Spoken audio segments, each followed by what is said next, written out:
Hope you guys are doing well. Welcome back. In today's video, I'm going to show you that how you can increase your Snap score on the Snapchat. So let's get started.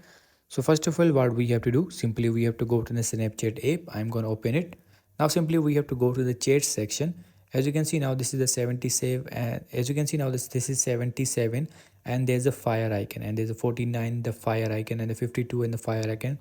That means I have the streak with them from 77 days, from 49 days.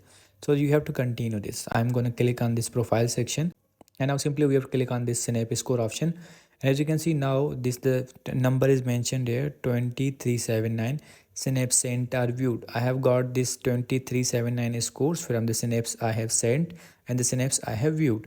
And I have got this score 9748 Snaps I have received. This is the score from I have received, and this is 187 Snap added to stories. I have got this score from those stories I have added. So in this way you can, if you want to get a more score, if you want to increase your score, simply you have to send the more, simply you have to send the more streaks, simply you have to open the more streaks, and you have to add the more streaks to your stories, and after that your score will be automatically increased. So in this way you can increase your score on the Snap. I hope you guys understand this video that how you can do that. So see you in the next video.